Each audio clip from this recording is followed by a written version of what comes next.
Greetings, my champions of the light, and welcome to Oathbound, the classic challenge where we must reach level 60 while only doing battle with worthy foes.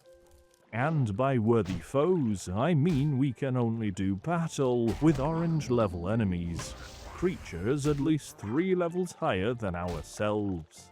And all the while, we must maintain our sacred oath. We must ignore lesser creatures.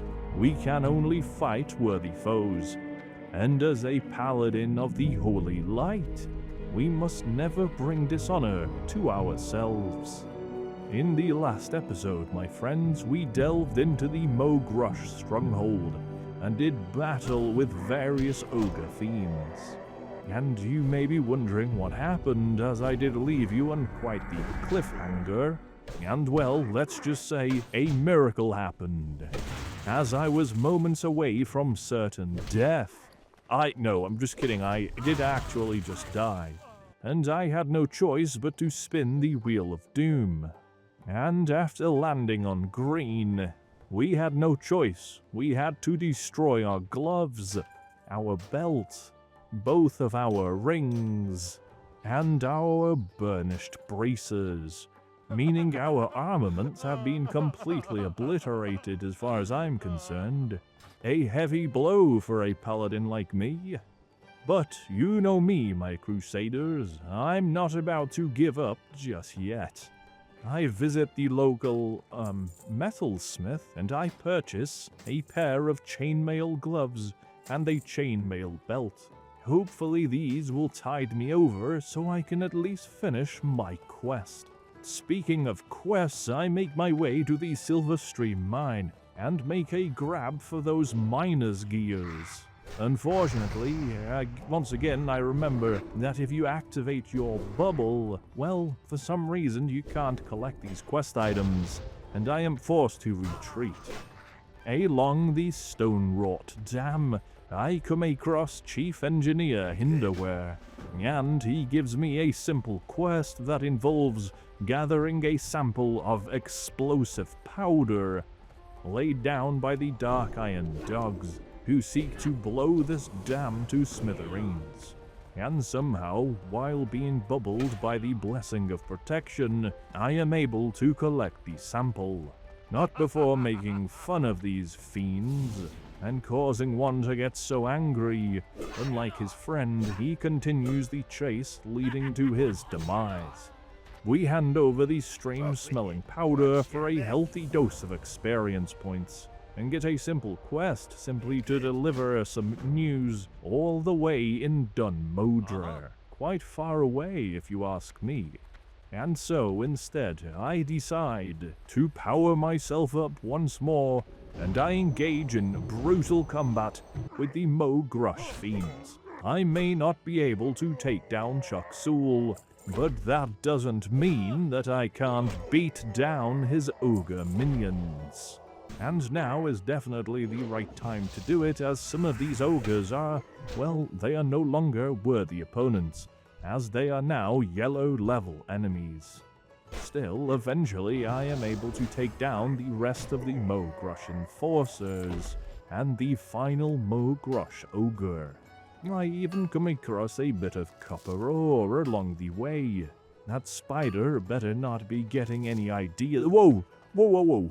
I should probably collect as many mage royals and briarthorn as I can find, as if there's even a chance that they contain a swift thistle. I would be quite well off indeed. And after perishing in the last episode, I need all the coin I can find. For eventually, my friends, I will need new armaments.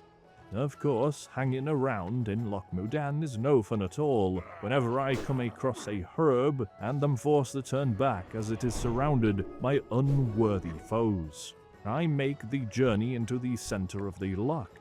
I'm going to make a daring attempt to grab Bingle supplies, and all seems well until I realize that while bubbled, I am unable to pick up the quest item. I recall being able to collect Captain Sanders' treasure while bubbled in a previous adventure in Westfall.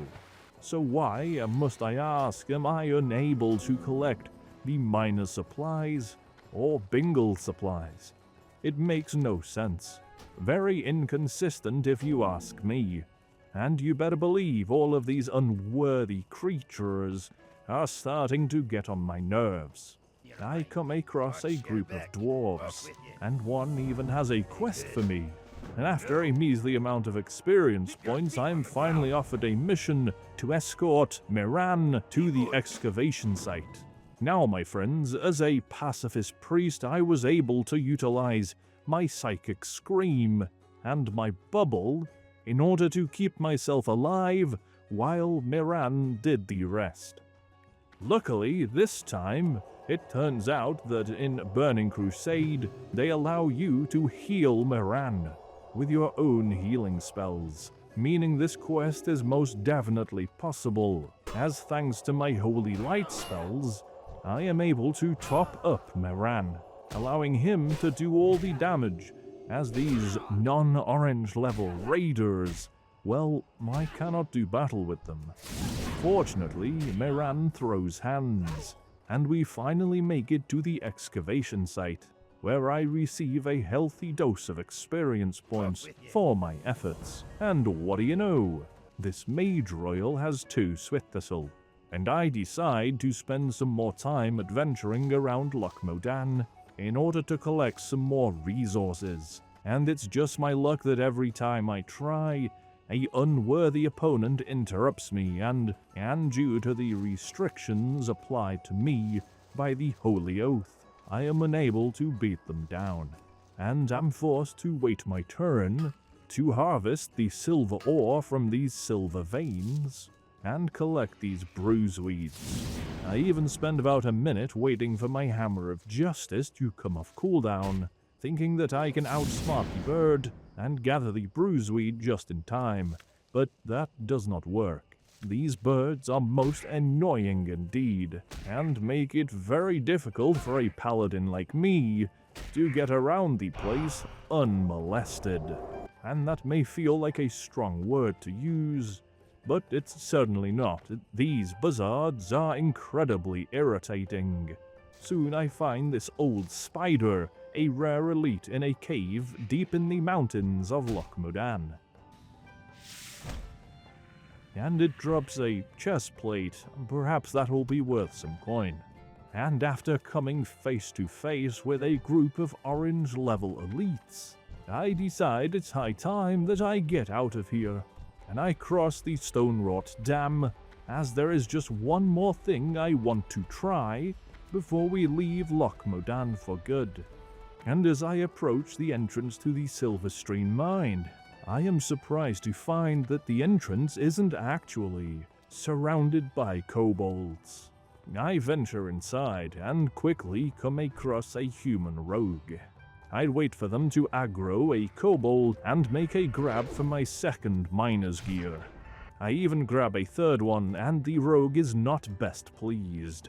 But what can I say, I do need these miner's gears, and I'll do whatever it takes to collect them, and my quest is complete.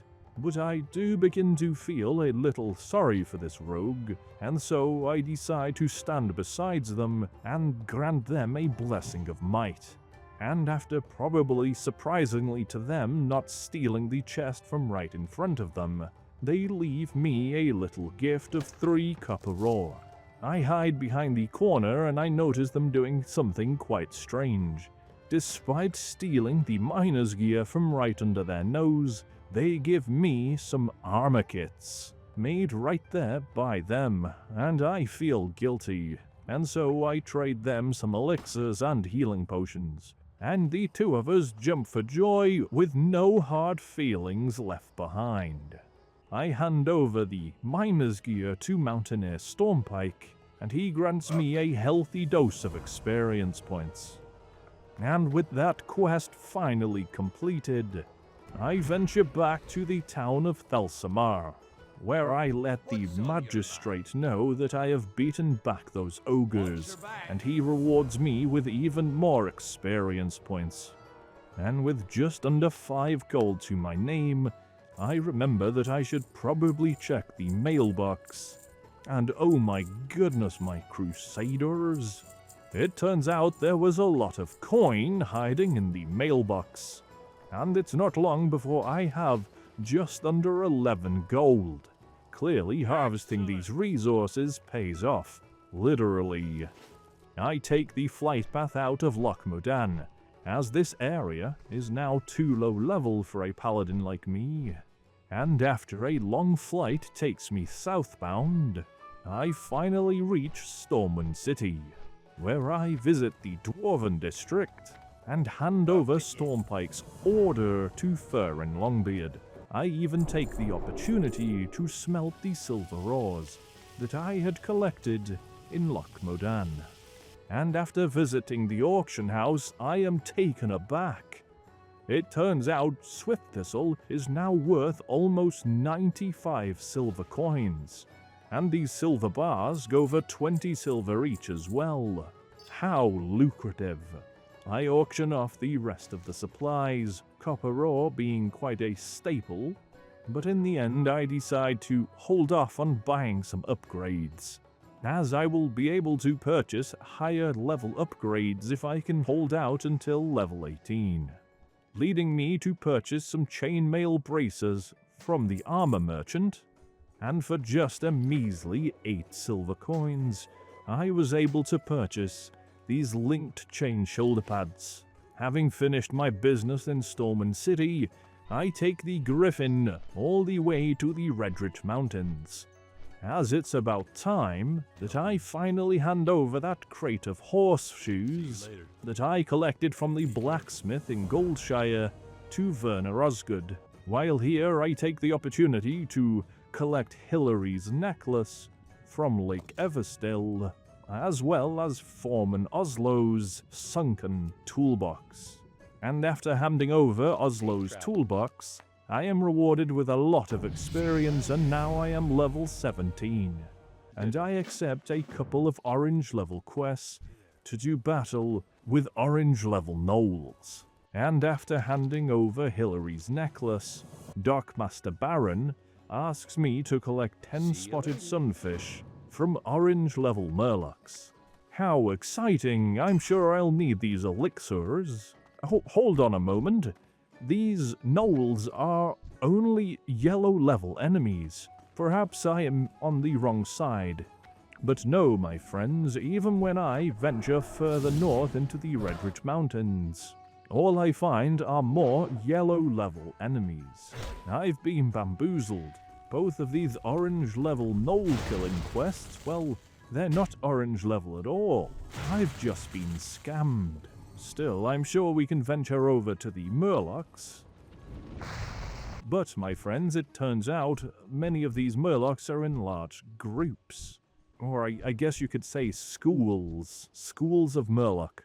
There are a few level 20 Murlocs isolated from the others, but the drop rate ends up being so bad for these sunfish, and the level 20 Murlocs are so spread apart, with such long respawns, that I am soon forced to venture across Lake Everstill in hopes of finding more Murlocs.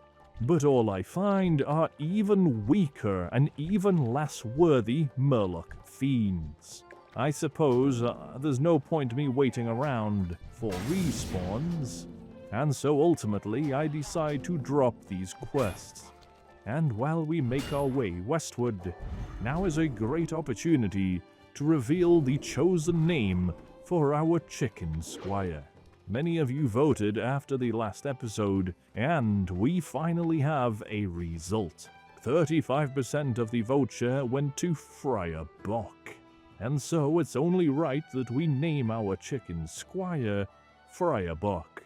But, my friends, as Cluckington came very close, and after reading a pretty intelligent comment, I've decided to officially name our chicken squire Friar Bock Cluckington. It's a solid second name for our chicken companion. And so, Friar Bock and I make our way towards the Three Corners. handing Guard Parga his lunch. And now, my friends, we are at a crossroads. We could return to Lakeshire and try our best to do battle with some level 20 Murlocs. I decide that, yes, we are going to make our way to Duskwood. And in the next episode, I guarantee we will be doing battle with various monstrosities found in this darkened zone. And so, my Crusaders, thank you again for watching. Please consider subscribing, as it's the best way to show your support. Farewell for now, and always remember, light be with you.